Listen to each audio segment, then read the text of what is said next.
I don't plan on standing behind the podium all night, I promise. Not my style. Thank you so much for that warm introduction. I can't wait to meet Vince. He sounds wonderful. Yeah. Um, well, thank you so much for coming out tonight. Whatever it took, we all have busy lives, and as Sandy was alluding to, there's many, many things that all of us could be doing differently, and yet we chose to be here. And personally, I trust that there's some useful purpose for us being here together, and I'm excited to discover exactly what that is. I have a plan, so to speak, a guideline for what this talk will be.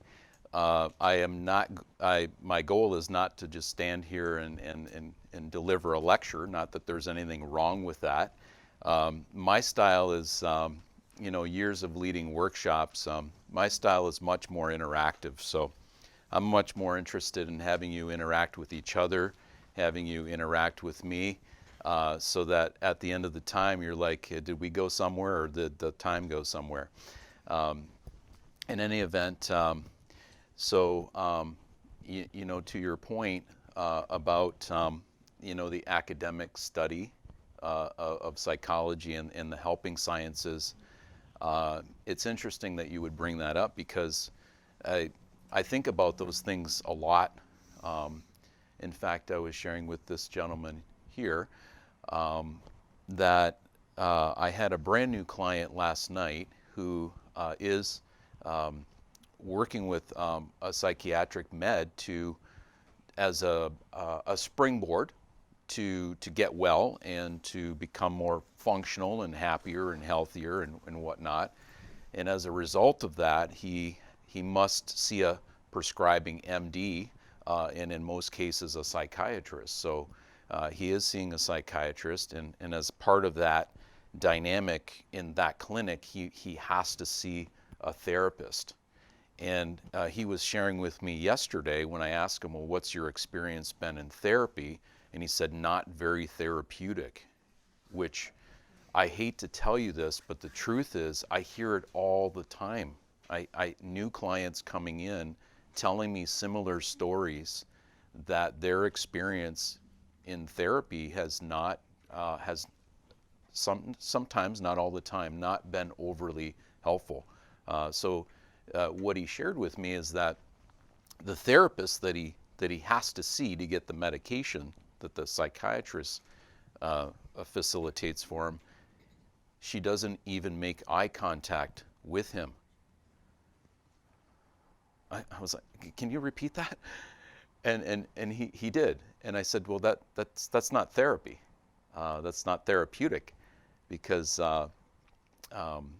in my view, in my experience personally as a client, therapy is all about connection, and being able to make eye contact and being able to provide a space for another human being. Actually, both human beings, the therapist and the client, to create a space where healing, transformation, and evolution can take place. And that can only take place when the intention of the therapist and the intention of the client is for those express purposes. So when you have two people sitting within 2 to 6 feet from each other, having a connection and deep listening, then there's an interesting overlap. Some of you are familiar with the term Vesica Pisces, where you have the one individual and you have the other individual within 6 feet. The auras actually intersect in the middle, and you have this convergence of energies. Yeah. So in any event, true to what I forecasted for you, I'm going to pass out some cards. That was kind of a joke. No, I'm not going to pass out. At least I hope not. You will call 911 if I pass out, right? Yeah.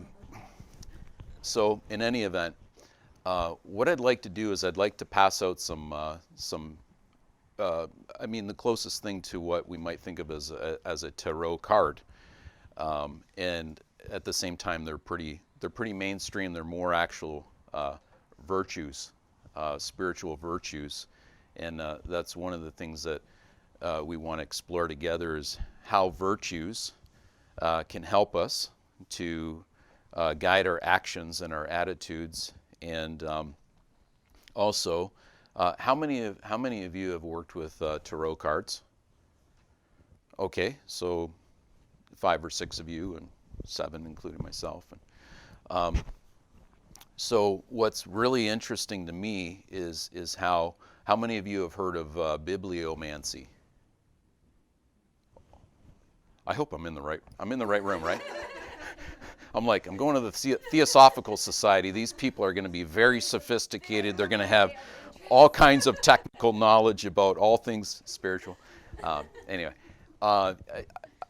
my understanding, my take on bibliomancy is when you open a book with no with no direct page in mind, you just put your attention on, hey, I really need to read something here to help guide me or to help me get back to my center, and you just open the book. So many of you are nodding your head. You're like, yeah, I know exactly what you're talking about now.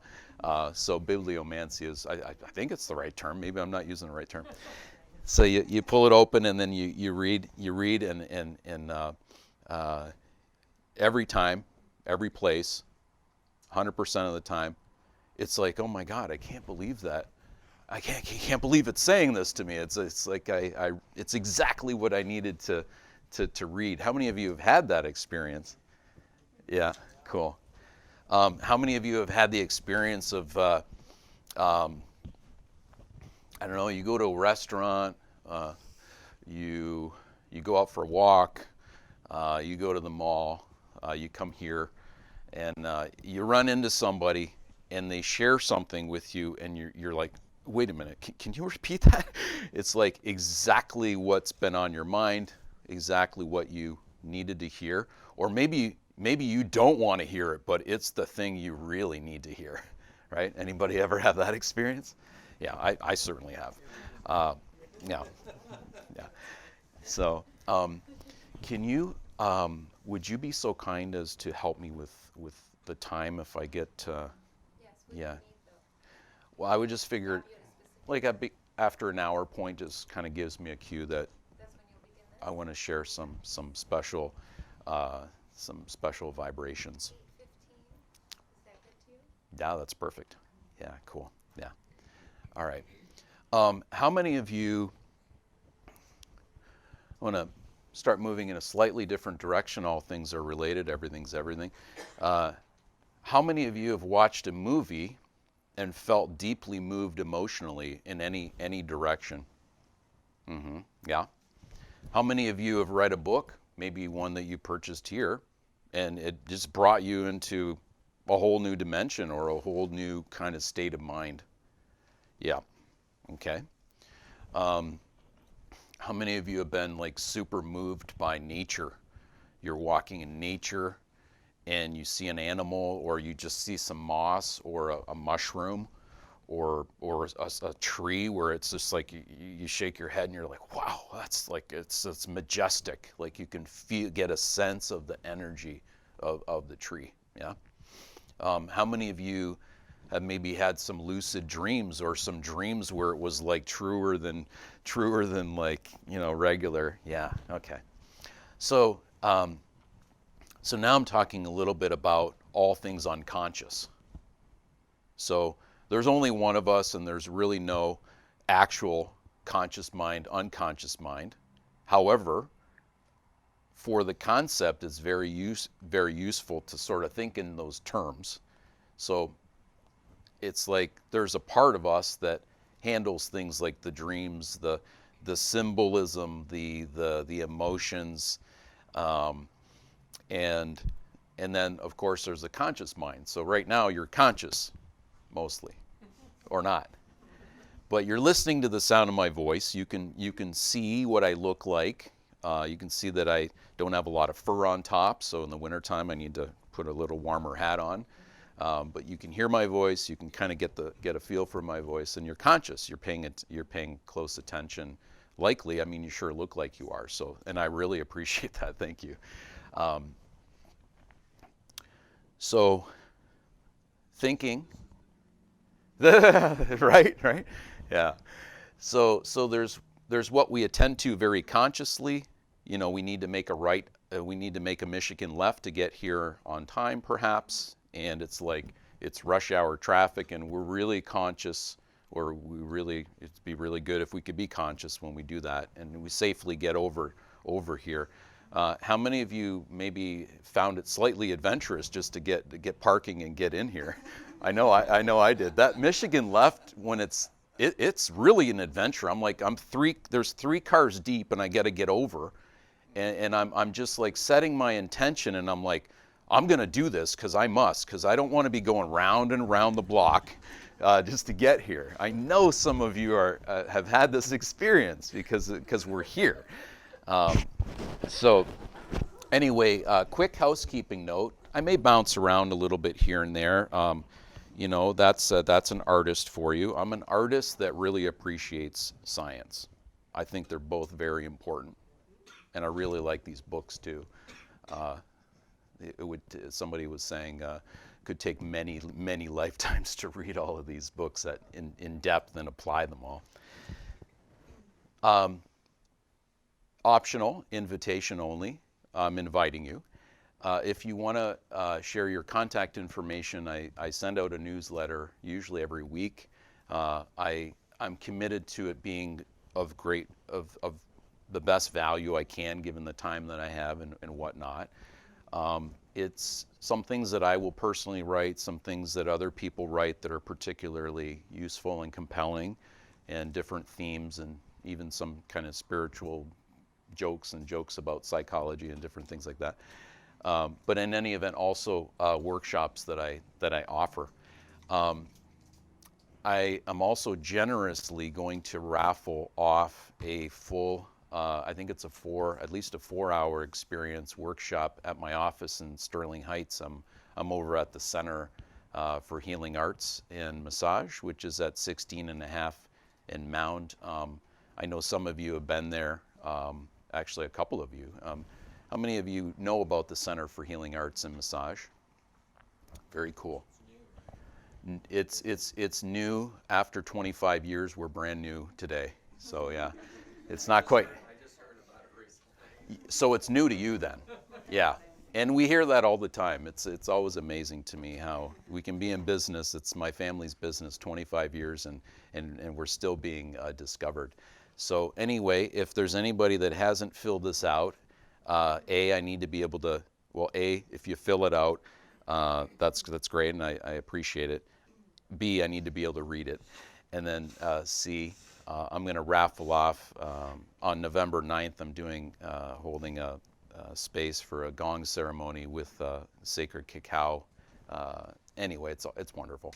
So if you're interested at all in the newsletter or winning the raffle, then please fill this out, and yes, exactly. Thank you. I've already signed it. Okay. Just pass it around, okay?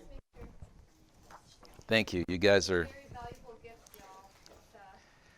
It's was it like $75 or something to attend this thing? So I think a lot of wins. Can you put your name in twice? Double your chances.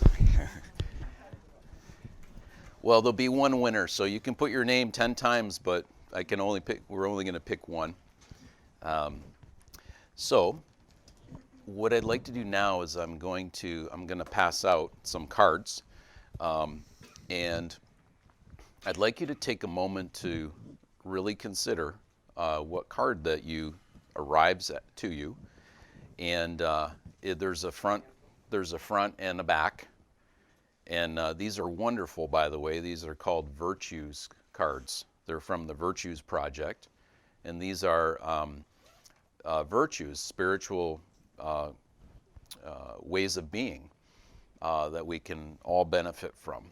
And one of the things that I love about Virtues is that it's like one things that's practical, that can transcend duality, in the sense that no matter what's going on in your life, so-called good or bad, right or wrong, quote, quote, these cards can offer amazing guidance. I use them in the morning for meditation, or, anytime I need to just get back to my center.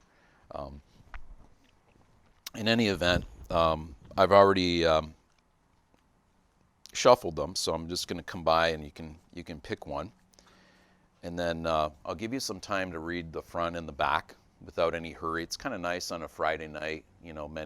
Several of us probably did a little bit of rushing around today, or maybe it was a busy day, or maybe it was like super chill. Who knows? But in any event, it's always nice to just take a pause for the main cause in your life, which I'm sure you have some ideas about that.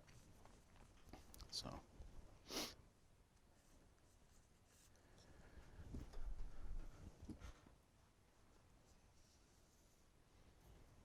We can do this in sacred. You got two. Yeah, so to keep both? Yeah, I think you take both. One's for your wife.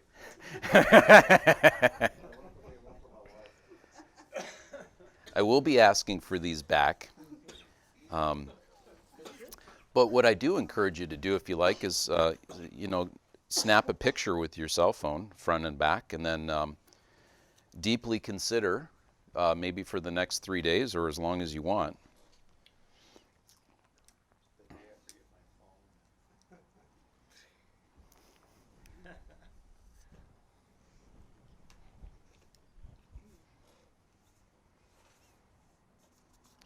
Might be very interesting too to connect the card to what brought you here tonight. See how it applies or not.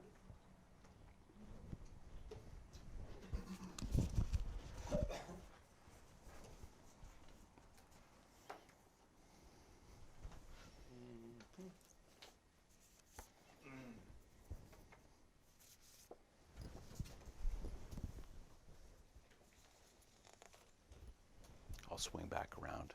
Oh. Yeah, no, I'll get them. I'll come by. He wants to pick us. Yeah. Yep.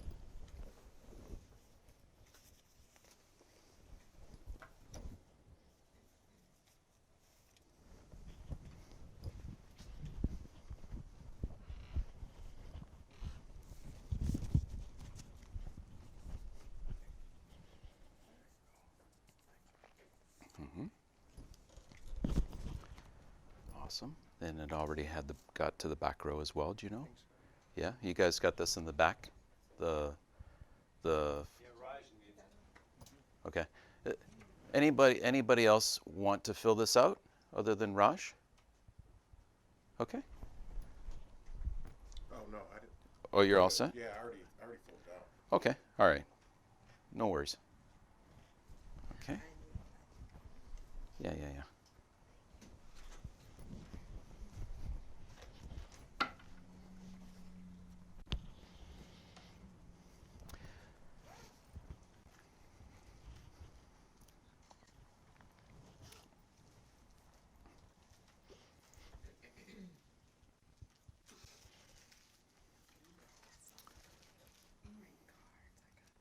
Yeah, they're really useful.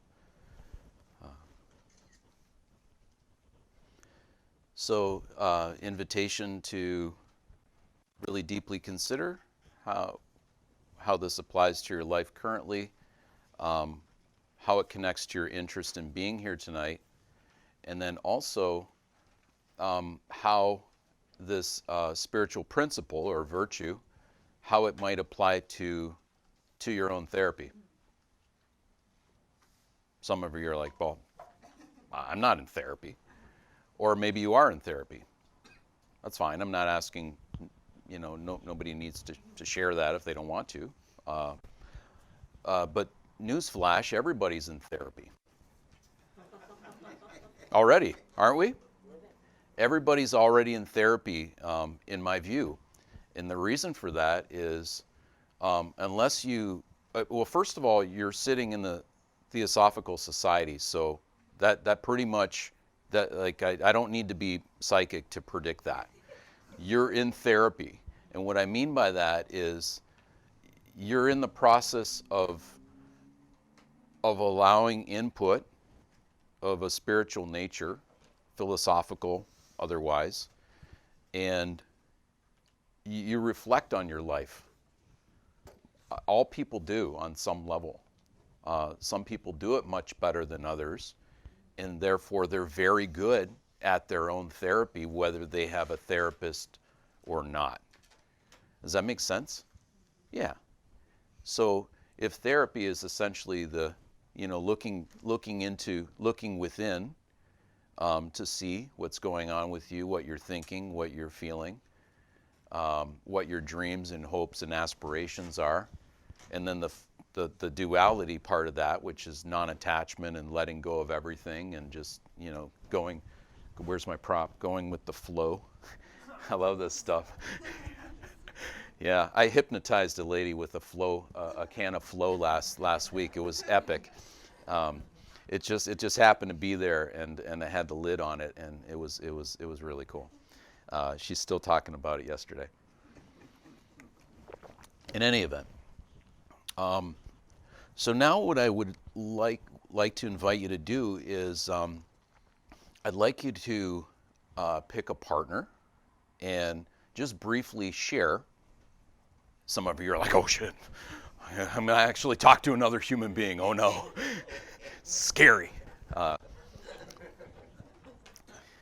So I invite you to pick a partner, and somebody that you maybe don't know would be really kind of adventurous.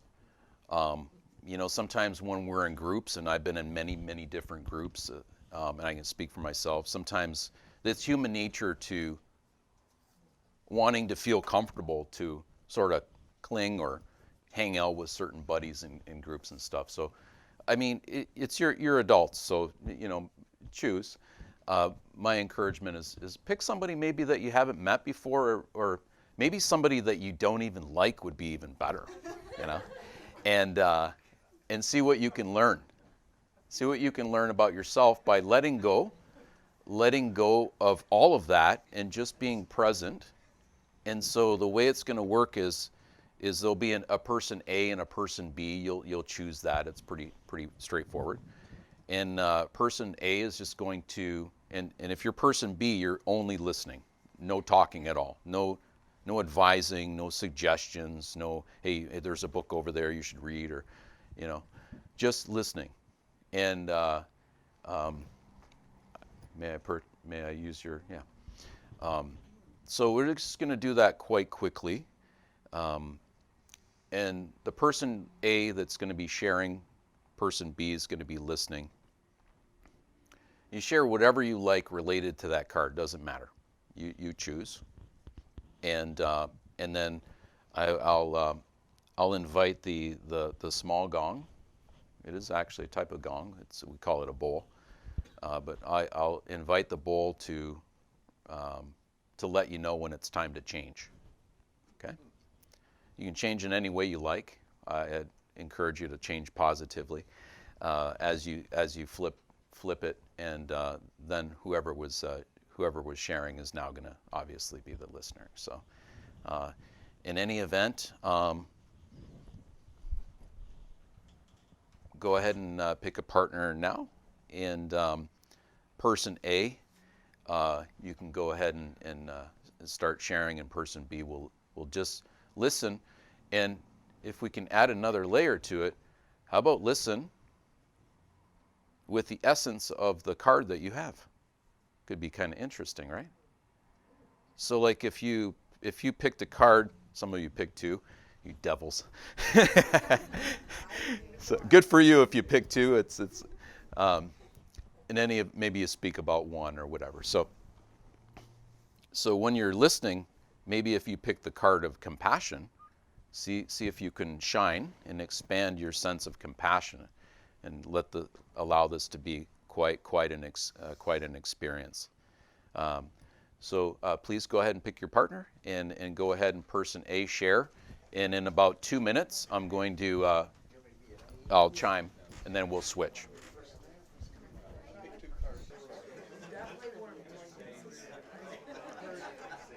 Welcome back, folks. Welcome back. How did that go? Yeah. Yeah. Thank you for your attention. So what you're saying is that it was, you found it hard to. just listen without giving some input. You know? Uh-huh. Yeah. And then I bring myself in a little bit and then try to listen more, with just, and, so I found it was a little difficult. I like the way we did it, though. I'd rather Yeah. just talk and have a conversation. Yeah, but, Yeah. so to follow exactly as you said, it was a little difficult. Yeah. So the reason why the reason I invited you to have just a listener and a speaker is that for exactly for what you're saying is that so many times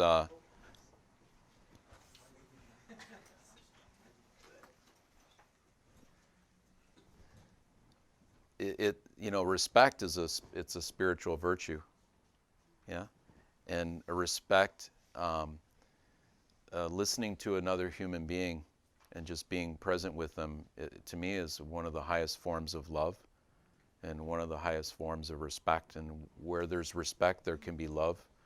Where there is no respect, there cannot be love. So, not to say in any way that what you did was disrespectful. And in fact, when I was working with Janine, my impulse was to do exactly what you, and then I was like, okay, you gave instructions. You better follow your own instructions, because otherwise, I don't know what that would mean. Yeah. No. My card was the wisdom card. So my question to you is, how many of you found that interesting, valuable? Maybe got to know somebody a little bit better? Yeah? Okay. Yes.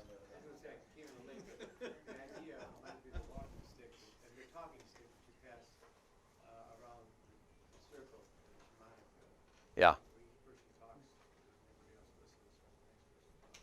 Yeah. Yeah. Yeah. That's such a lovely practice. Something I've experienced many times with a talking stick or any object really in a circle. And the idea, thank you for bringing that up, is that the person talking is the person talking. And that's it. You listen to them because they're giving you, in the Native American or shamanic tradition, they're giving you a piece of them when they're talking. I'm speaking with you right now, and I'm sharing, and I'm literally giving you a piece of me, my time, my energy, my essence, my concentration. So isn't it a spiritual experience and act to be very present with each other to the best of our ability, right? How many of you found the spiritual principle, the virtue that you picked, to be like quite coincidental, so to speak, or synchronistic? Yeah, at least half of you. Yeah.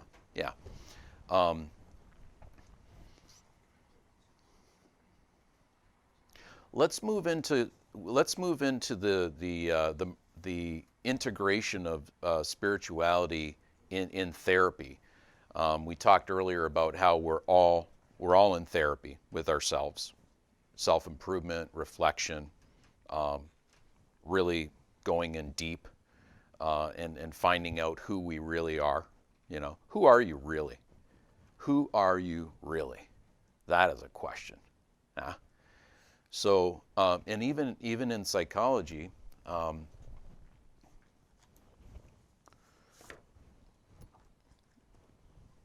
there's different levels of healing within psychology, or different things to consider For example, when you're making positive changes, or you're setting out to make a positive change, or maybe even you're traveling to a foreign land, you know, the hero's journey.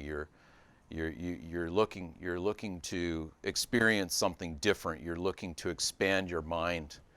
You're looking to get out of what I call bucket land, or out of the box, you know. And so you set out on this journey, and there's certain things that you're asking yourself in that process. The most basic is where and when. Where and when am I going to allow myself to experience transformation, healing, evolving, that sort of thing? And then what am I going to actually be doing? What is the behavior that I will be engaged in, you know, to be able to experience healing, transformation, evolution? And then how do I specifically do that? How do I specifically go about that behavior? What are the strategies? Do they need to be shored up? Are they on point? And then what are the values or the virtues that drive your behavior? If you're and by the way, if you were to have that deck of cards yourself and really study them for a while, you could actually discover your top 10 or top 5 virtues. And it's not an easy task, I can assure you, because they're all so compelling in my experience. But then the idea is, like, for example, if one of your spiritual virtues is excellence, that'll have shown up probably your whole life. How many of you know somebody, maybe a family member or a friend, who is just super committed to excellence, like in maybe not everything they do, but many, many things? And maybe even yourself. I know I am. Everything I do, I want to do it as excellently as I can. Where does that come from? I don't know, and that's okay. But it's there. It's something that's important. It's a value. There's some beliefs that are in there. So then it's like when you're setting out to experience something, you're having an adventure, maybe you're going through what some people like to call a crisis. I call it discovery, because it's a much more positive framing around it, isn't it? Yeah, like, do you guys want to have a crisis? Or do you want to discover something about yourself in the process of transition? Much more useful frame, yeah? And then now we're getting really high. I'm not going to pass out, don't worry. Identity. Who are you? Who are you when you're in a certain environment, acting a certain way?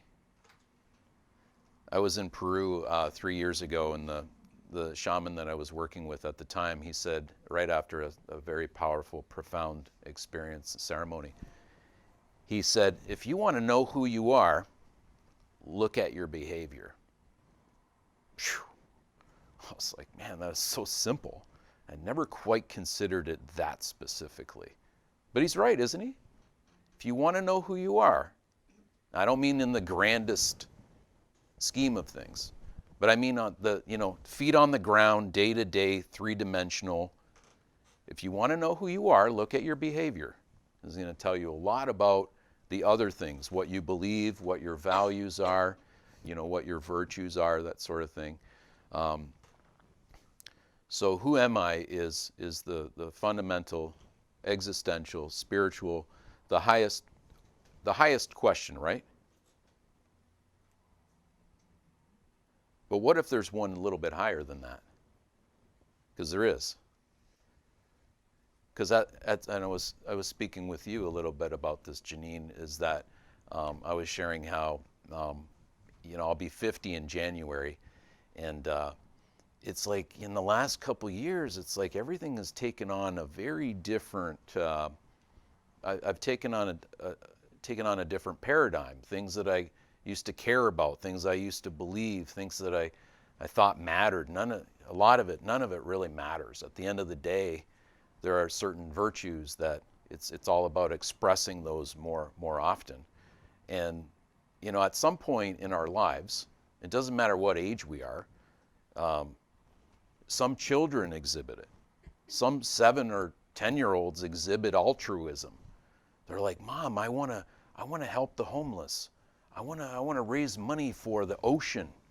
I mean, it almost makes you wonder, like, have they been here before and they've been practicing for eons, and now they're this soul in a young person's body, and they're already ready to go. So then it's the question of, well, who else? Who else? It's great for me to take care of myself. That's awesome. And I encourage everybody to do that. Take better care of yourselves. We've been given this body. Some might say we've chosen this body. I'll tell you a joke, though. Remember Phenomena News? How many of you remember Phenomena? Remember they had the Mind, Body, and Spirit every year. It was epic. It was huge. They had all kinds of some national speakers. And I remember I had a like a health fair booth for the Center for Healing Arts, and it was probably 15 years ago. And they had these different rooms where people were speaking, and there would be like maybe 100, 200 people in these rooms. And I think it was at one of the bigger community colleges with large rooms and stuff. And I remember needing to very quickly go to the bathroom because I was the only person, manning the fort or the table.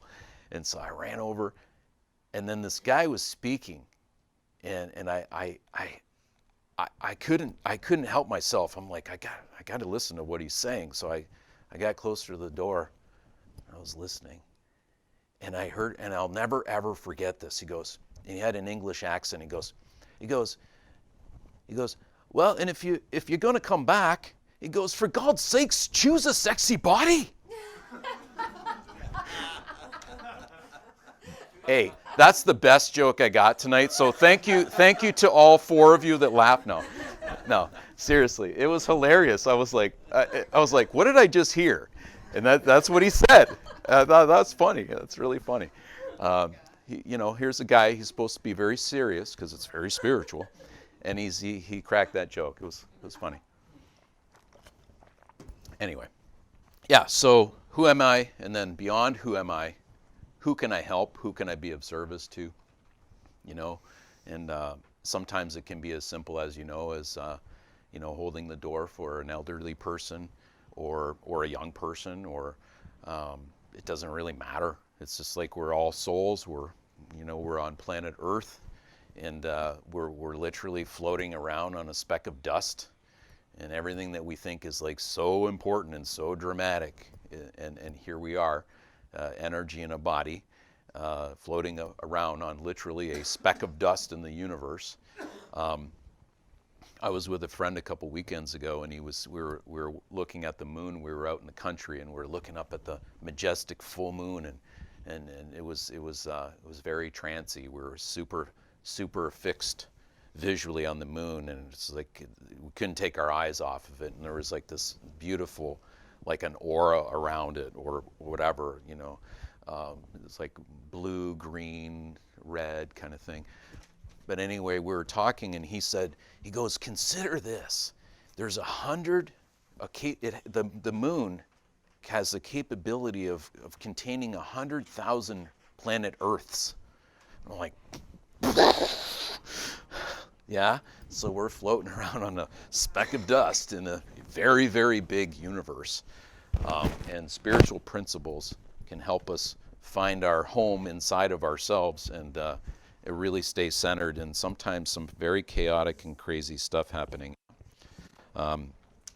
My teacher was in from Brazil a couple weeks ago, and I was considering going there for a few weeks to work with him, and I mentioned to him, I said, but there's a lot of turmoil in Brazil right now.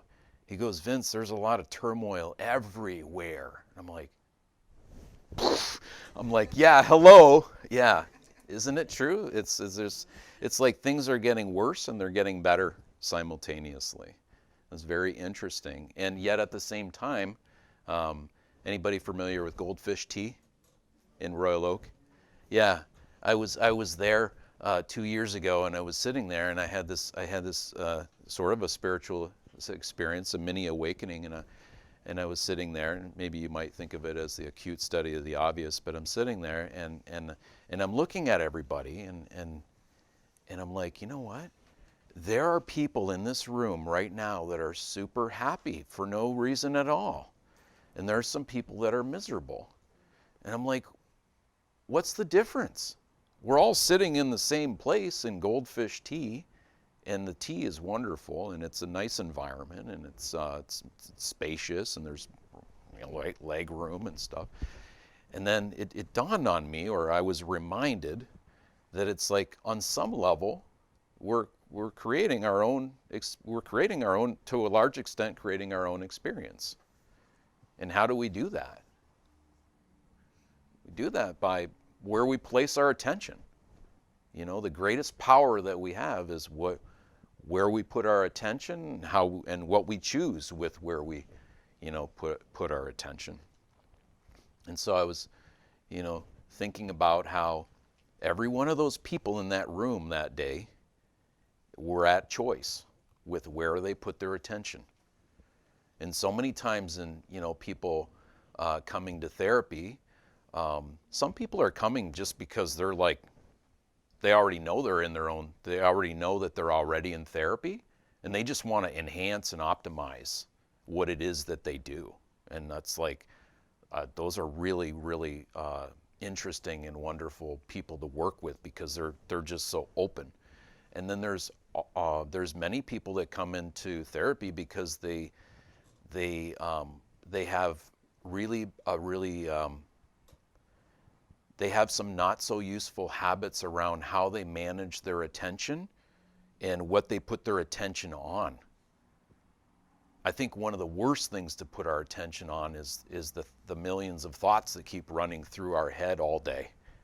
It's like it's not even us, it's just sort of energy moving from all of our experiences. And I even suspect that a lot of the stuff that's going through what I call Fortress Skull sometimes is just really some of the collective stuff that's going on, and it's like, if I took it seriously about 25 years ago, and I can assure you it just about took me out during my first Saturn return before the age of 30, because I have a huge heart. I'm an Aquarius sun sign, and so it's a humanitarian sign. It's like, and I could feel, oh my God, I could feel it all. I could feel everything that was going on collectively, and it made me very depressed, because I was focused on how, pardon my vernacular, but how dark things felt at the time, the things that were going on in society and culture and around the world. Well, I could do the same thing now very easily, and probably in spades. But it's just, I learned that experience almost killed me. It really I came so close. I had a near-death experience. I was drinking way too much alcohol to try to manage the uncertainty that I had about my own spiritual gifts and how to manage that. I didn't have a lot of people around me that could spot and nurture what I was going through. Any of you relate to that? It's like, yeah, thank you. I was in grade school, and most of the time I was like up on the ceiling, disassociated because of traumas that I hadn't resolved. And I remember I went to French-speaking grade school in high school. I grew up in Windsor in Canada. And the nun would say, in French, she would say, "You're in the moon again." And I remember, hey, there's that moon. I love the moon, by the way. I'm obsessed with the moon in a positive way. But I remember thinking, yeah, but at least it's warm and safe up here. That's where I felt comfortable, was right up there. So I could not learn as a kid. I thought I couldn't learn anything. So anyway, thankfully I straightened all that out, and continue to. Learning how you learn best is amazing. How many of you have really, really gone deep into how you work and how you learn? It will change your life, hasn't it? It will. Because what happens is the better you can manage, the better you can manage your attention, your concentration, through meditation, really, just to get right to the point. The more you can stay very, very present to whatever shows up in your body with your eyes closed typically, and in meditation, the more you can just untie the knots, let the energy, move without, and having that equanimity, so that it's sort of like, here's the experience you're having, but you're set back and you're okay with it all. It's like watching a wonderful movie where there's like horror scenes, ecstatic scenes, and everything in between, and you don't take any of it seriously, and you just watch it and you breathe. To the extent that you can do that, and the extent that you can also add how you learn best, is the extent to how fast you evolve. You don't have to believe that, but that's my take, and that's been my experience. And I can share with you that I'm absolutely grateful for being able to learn today, because I didn't always feel like I could learn things when I was a kid.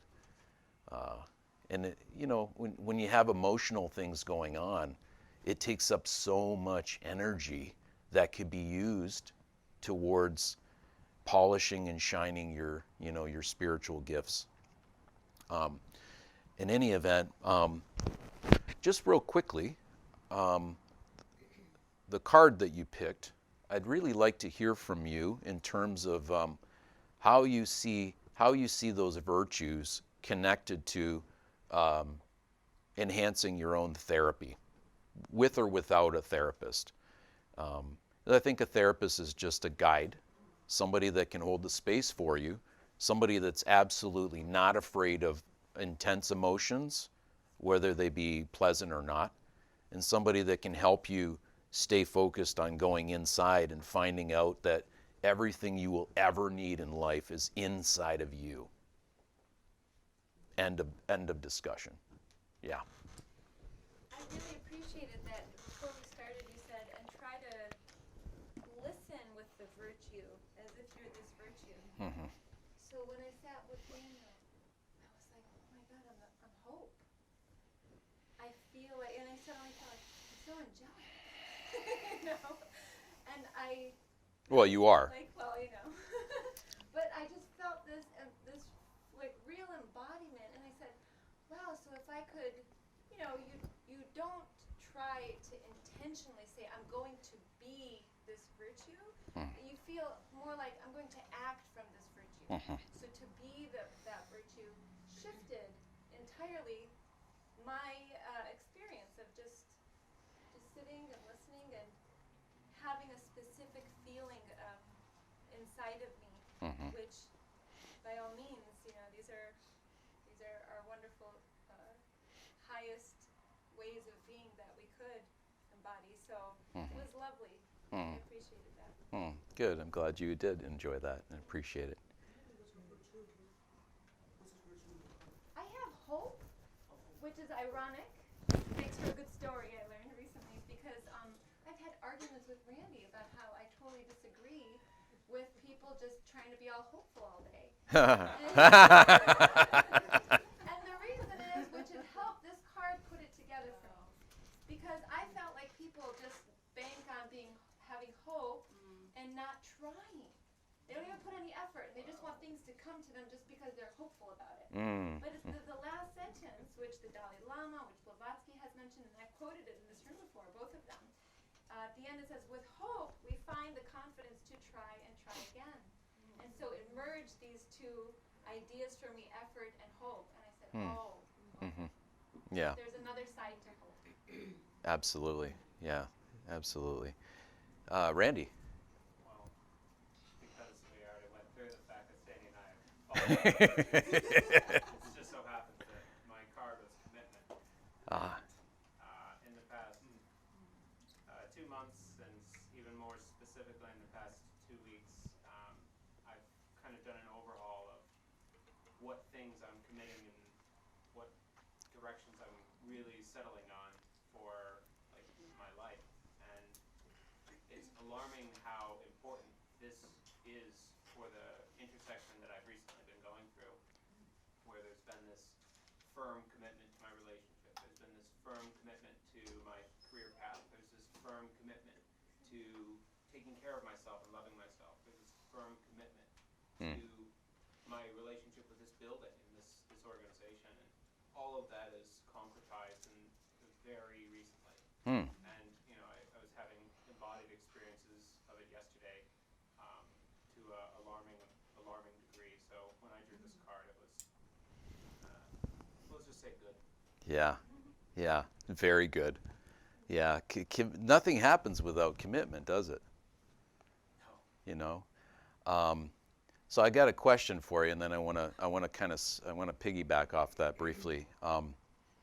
What kind of a man makes that commitment?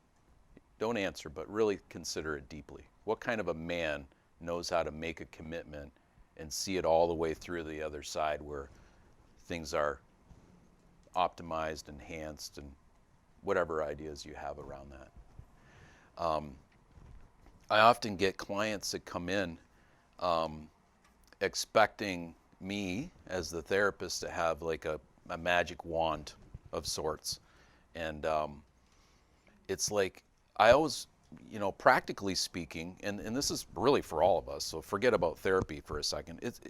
How many of us went to college, for example, and with the attitude of, well, I'm just gonna walk in, very hopeful, and they're gonna give me my degree. I'm not gonna have to do any work. I'm not gonna have to struggle. I'm not gonna have to go to classes really. Maybe I'll just watch them late at night, or how many of us, certainly not me. How many of us were pregnant and thought, yeah, it's gonna be a cakewalk, and I'm just gonna go there, and baby's gonna come out.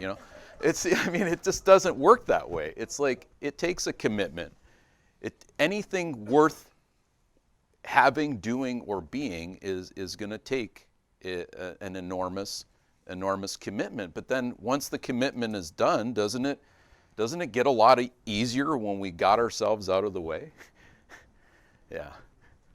So it's like, I want to come to therapy, and I just want this one session. I'm wondering if I can stop smoking, stop abusing my pet pig, and move to Arizona for the rest of my life. Can we handle all those three things in the same session? And I kid you not, I'm exaggerating just a little bit for entertainment value, but some people really do that. Like, it doesn't work that way. There's no shortcuts. There are no shortcuts on the spiritual path. Believe me, I tried the shortcuts, and it left me aware that there are no shortcuts when it comes to anything. And if somehow we happen to get a shortcut, in my observation, people don't often appreciate that. I think there's value in earning things, earning the breakthroughs, earning the spiritual awakenings. And another funny thing too is, like, so many people these days with the new age mumbo jumbo, I call it, is like they think that a spiritual awakening is you ride off into the sunset and you're on a beautiful white horse and there's rainbows and unicorns, and it's like, no, it's like it's more like a building coming down, and you got no time to figure out what to do. You just have to trust yourself deeper than you ever have, and because it's literally a paradigm or a construct. Who you thought you were, it does not apply anymore, and you can resist that as hard as you like. It's just going to create pain and suffering. So it's only in the absolute trust, or sufficient, I guess, enough trust in the process that you are loved beyond measure. You are powerful beyond belief, and you are valuable beyond any price tag. How many of you have had the felt experience of that, where it's like you know that your ancestors are cheering you on from the other side, and they're like, come on, you got this. You are our dreams coming true. How many of you have had the experience, the felt experience of a personal connection? Yeah, thank you. With the universe, God, a higher power, where it's like you know that power that we all come from has got your back no matter what.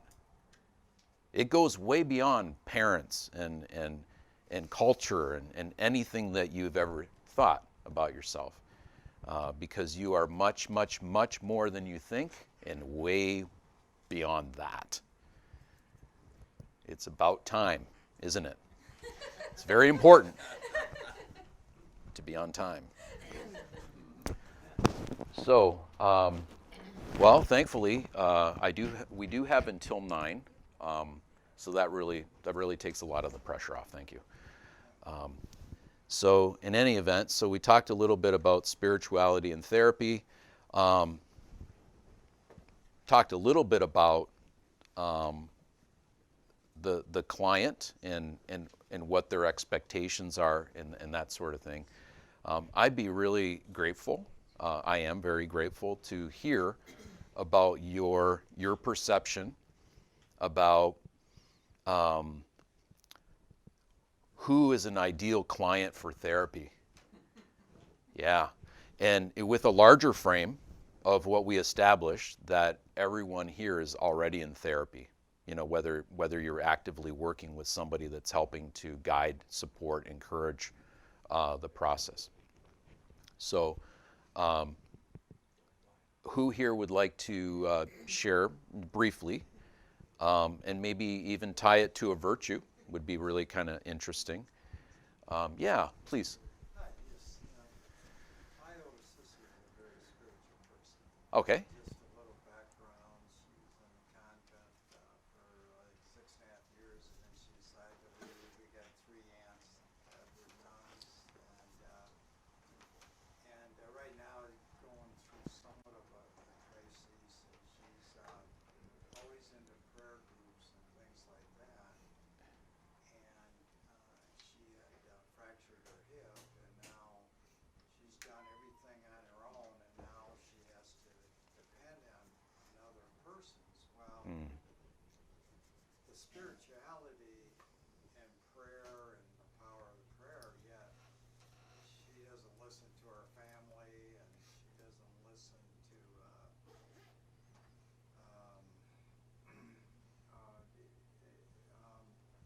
you know, the spiritual person of another person, you know. Mm-hmm. Mm-hmm. So it's just kind of it's kind of frustrating. So Yeah, you feel frustrated because you'd like your sister to open up and to let other people support her journey. Is that right? Or how would you say it? It's been a very close. It's been a spiritual path for her, but it's been a closed Yeah. path for her friends, and now Mm. I guess it's it's her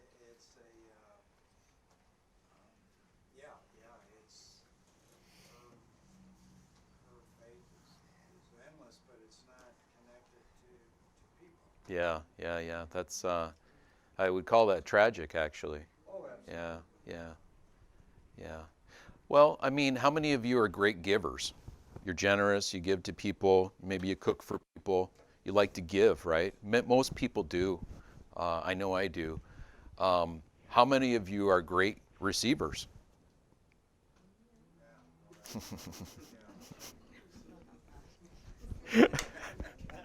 Here, I'll give you some money. No, seriously though, it's like, that's certainly something that I've had to learn. I think it can be an occupational hazard for people that are,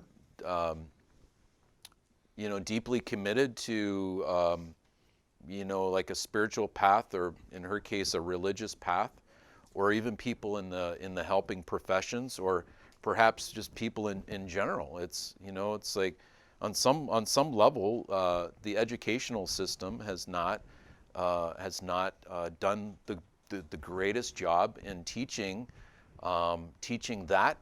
those spiritual virtues of the giving and the receiving. In the Andean culture, in the mountains of Peru, Cusco, there I was working with some shamans there, and they were teaching us about Ayni, Ayni.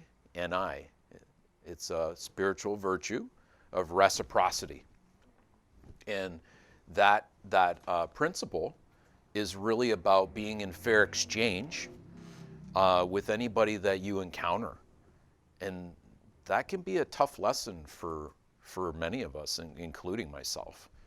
But we were just back there 3 years ago, and it really, these people are so beautiful. If you ever have a chance to encounter the Pacos, the Andean mountain shamanic culture in Cusco, Peru, and perhaps in the larger area, they are some of the most clear, calm, and happiest people without pushing for anything, but without avoiding anything. It's kind of an interesting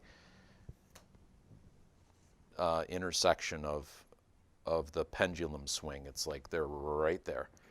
And so they were teaching us all these different things, and it was absolutely beautiful. If you get a chance, it's really profound. They walk, these folks that we worked with, they walk from the top, from like a high elevation. Like I think it's like at least an hour, maybe more. Often with like very basic clothing and whatnot. And they're just very happy to be of service. They walk down the mountain every few days, and they do a bunch of blessings and teachings, and absolutely beautiful, beautiful people. Shorter than me even. Yeah. So, but anyway, yes.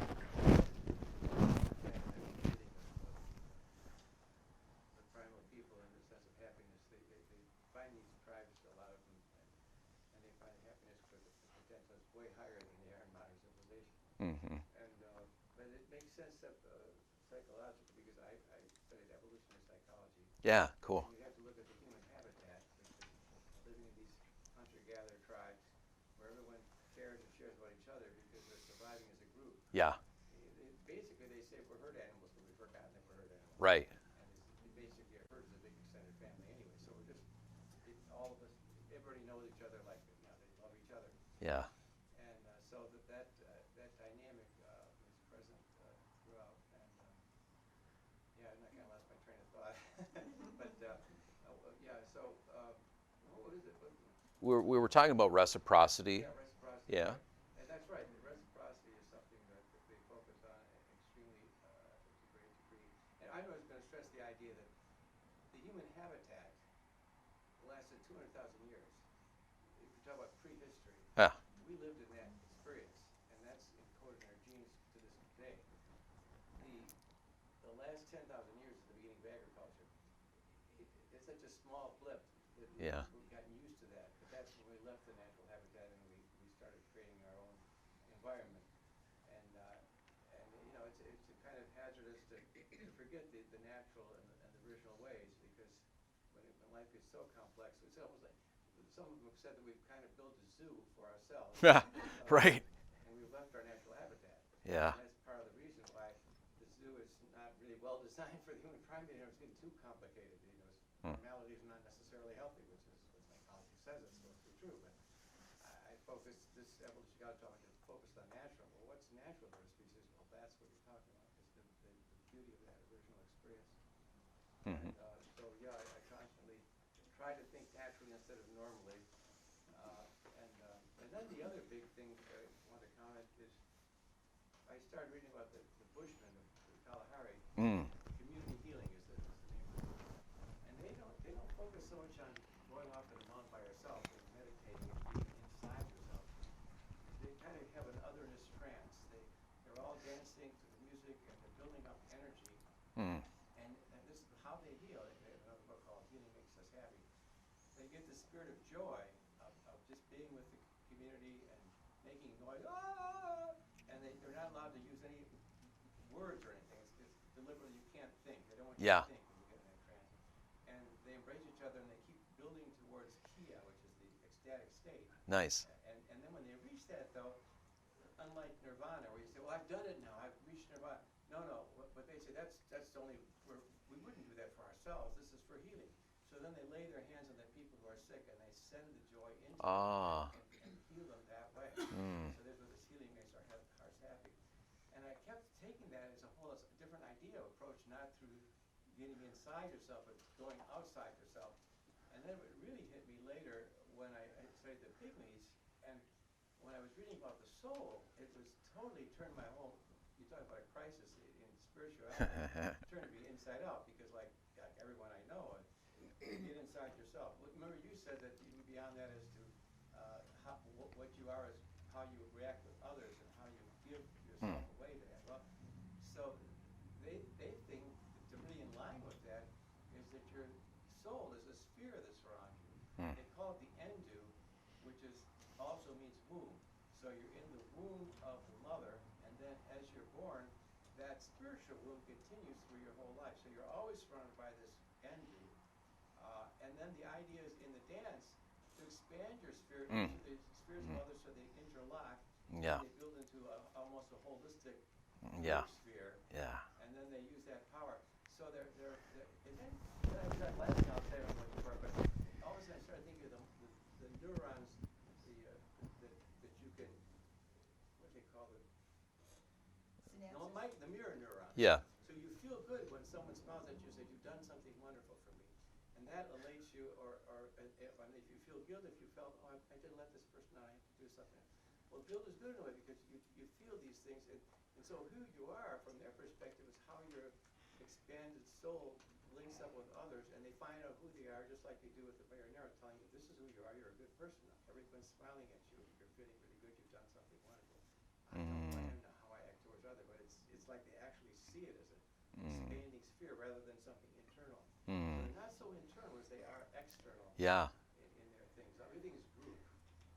So just throw that Yeah. It's a whole different way of looking at it. So it's a nice counter dynamic. Maybe No, it's beautiful. It's beautiful. It really, yeah. No, thank you for that. Yeah, and the going inside, in my view, is to develop that connection, and maybe even in some traditions, expanding the chi energy or the aura, in Kundalini tradition example. But then it's like, it's not about hoarding that. It's about how do you express that, with other people. And something else that you said triggered something interesting for me, which was, society says, be yourself, be yourself, be yourself.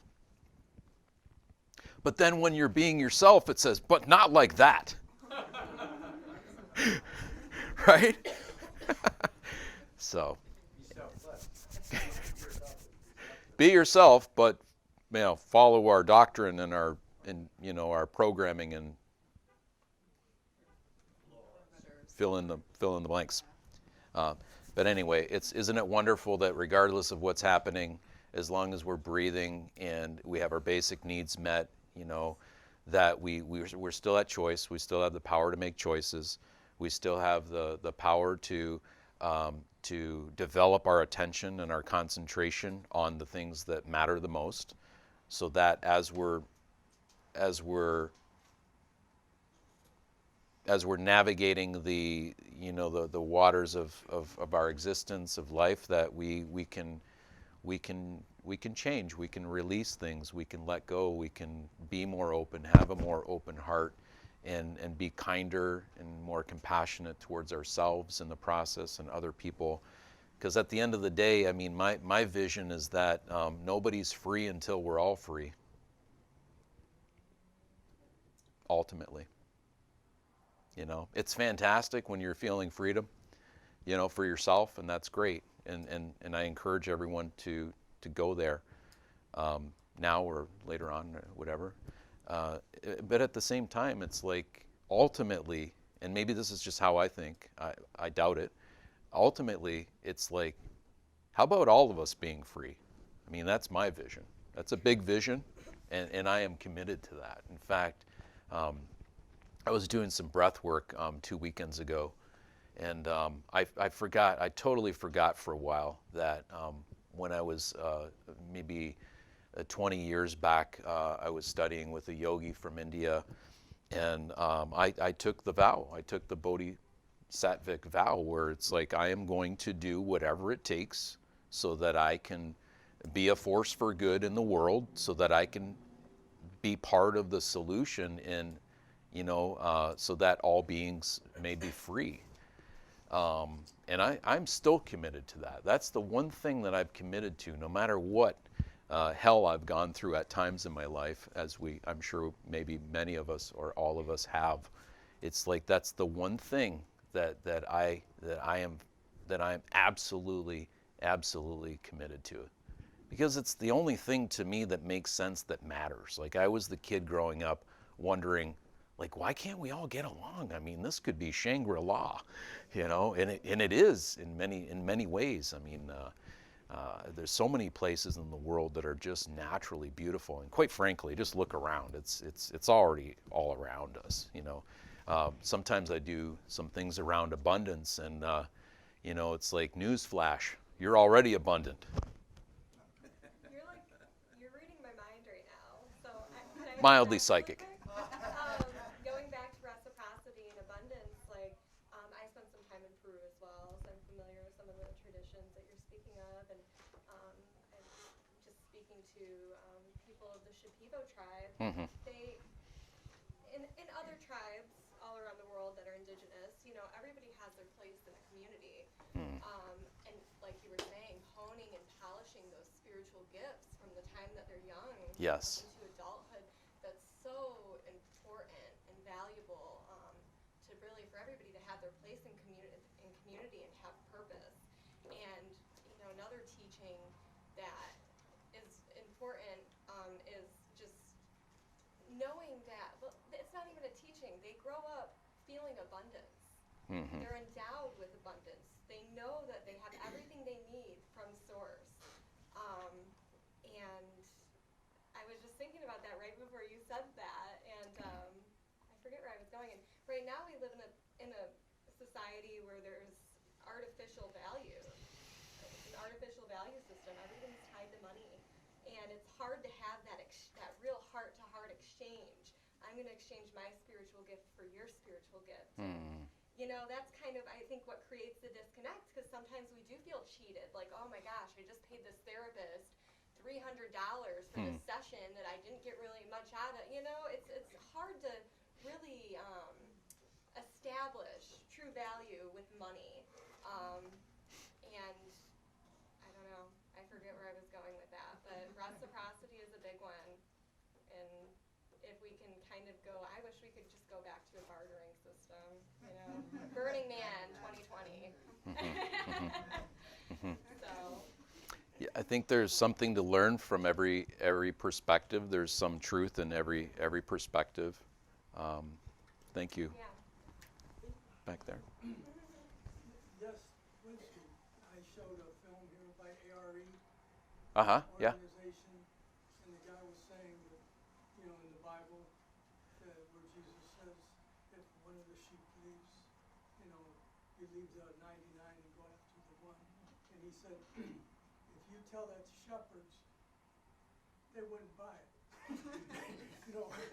Yeah. But he said, it was a different statement. It kind of fulfills your idea that if there's a way to lose something in this consciousness that we're a part of, and we don't feel this abundance, this is what we need to plug a hole with. This is the Bodhisattva vow, to go after that, the last one, so that the whole is perfected. Mm-hmm. Mm-hmm. And that's what I got out of it. Thank you. That's a beautiful story. One more comment or question, and then. A question for you. I think you're talking about being free, and could you please share, in your opinion, what does being free mean? Yeah. Well, that's a deep question, sir. Thank you. how many hours do we have? I mean, I think for me, like the just really the quick Cliff Note version of it. I mean, for me, it's I do feel free. I feel free to be able to do the things that I love to do with the people that I love the most. I feel free to have like time for meditation, time for martial arts, time for gardening, time for cooking, time for cleaning. A lot of cleaning when you cook for yourself, and and but more beyond that, the type of freedom that one could have if they were improperly imprisoned, for example, because so many of us, and I was too, bought into the idea that we can only be happy when the right conditions are there. It's an illusion. We can be happy for no reason at all. There's no reason that we need to be happy. And to me, that's a big part of freedom. But even having the freedom to study and to learn and to have free access to the information that really matters. I think what's important is transformation. Most of us have way too much information, myself included. Anybody that's gone through academia or that reads a lot, you have too much information. It's in the application that the transformation happens. And the more you transform who you thought you were in service to who you can be and who you actually are, the more free you're going to feel. I don't know if that even starts to answer your question, but thank you. It's a profound, deep question that could take quite a few talks to unpack. A friend of mine, that's what he does. He studies freedom. That's what he does. I can connect you if you like. His name is Matt Helm, Matthelm. He doesn't have it all figured out. He's committed to it though. So he's in progress, a PhD, I believe psychologist, out of East Lansing area. Really good guy. Just a real guy. Yes. Yes. All right, cool. Let me invite you to put your feet on the ground. Or if you want to sit any way you like. I'm inviting you to do that. So what I'm going to do is I'm going to just take you on a nice little journey, help prepare you to receive the sounds. And please close your eyes and start taking some nice deep breaths.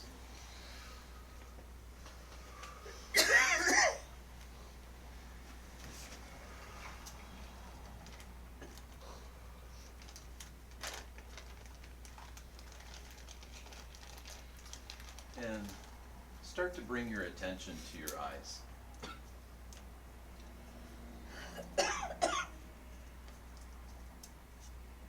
And notice how relaxed they can feel. Relaxed.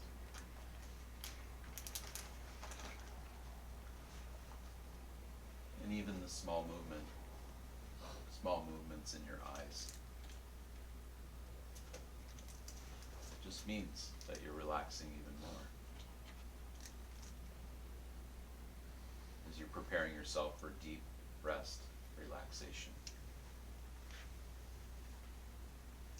Healing, transformation, evolving.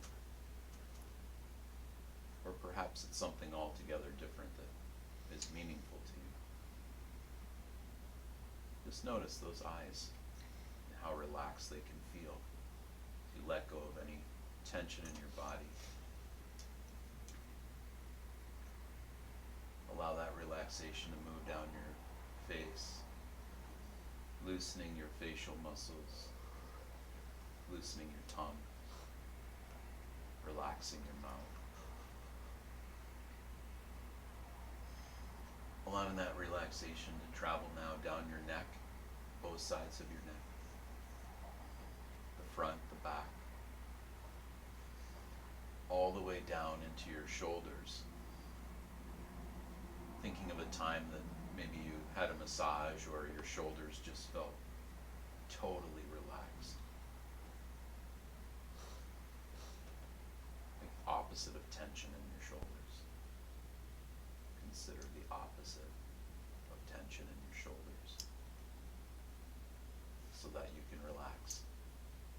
As you allow that relaxation now to move down your arms and past the elbow, down into your forearms.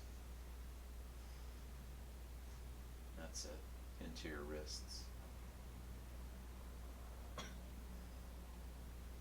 Imagining your wrists are like a handful of loose rubber bands. Totally relaxed. Down into your hands. Bringing your attention to the middle of the palms of your hands. As if those palms can see some things. The relaxation moving all the way down your fingertips. And perhaps there's something that you've been meaning to let go lately. Imagine two little birdies sitting in the palms of your hands, ready to be of service, to take with them anything that you want to release. And they know where to take it for cosmic recycling. Just really consider that's happening now, so that you can be free, much freer.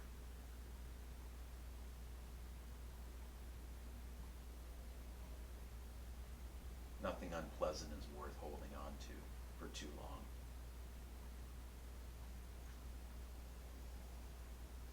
Bringing your attention to your legs, that relaxation moving down past that knee into your shins and your calves. Like 1,000 little fingers just loosening up your whole body, your mind, your muscles. Relaxing. Releasing anything that's not useful in this now moment, so that you can be here present, connected.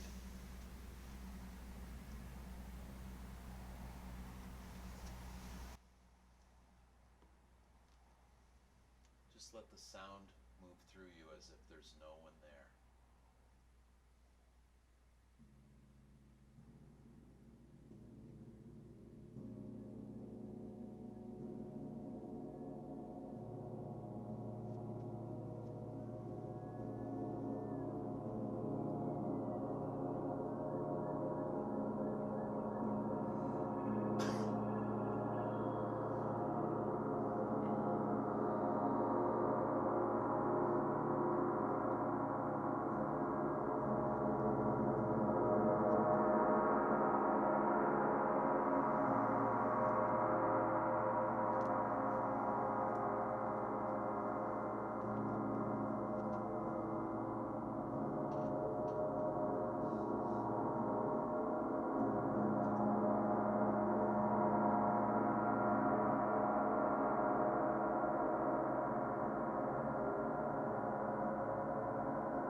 yourself back into the room, maybe wiggling some fingers or toes, bringing a smile to your face, opening your eyes in all ways.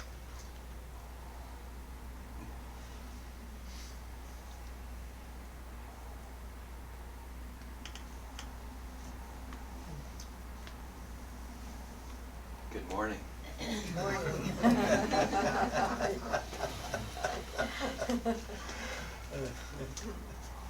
Yeah, how many of you enjoyed that? It's amazing. Sound that comes out of it. Good. Anybody not enjoy it? That's okay too. Wow. Yeah. So for those of you, for the just the one or two of you that didn't enjoy that, keep paying attention in the next couple of days, because the way the sound healing works is that it's through the law of resonance from Hermetics. The law of resonance is that higher vibration invites out lower vibration. So if you felt irritated, consider that an invitation into initiation. So the way that I like to work with myself and others is that everything is a way to access your power. So I invite you and encourage you to, no matter what's happening in your life, always find the other side of the polarity and flip it so that you can own your power. That way nothing stops you. You just keep using your courage and keep moving through whatever it is that's happening for you. Anyway, thank you so much for taking the time to be here tonight and your participation. I very much genuinely enjoyed interacting with everybody here. You guys have been wonderful. There were no tomatoes thrown at me. I appreciate that.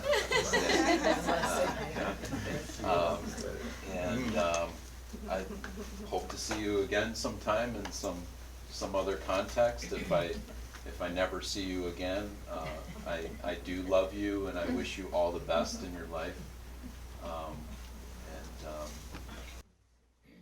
That's pretty much it.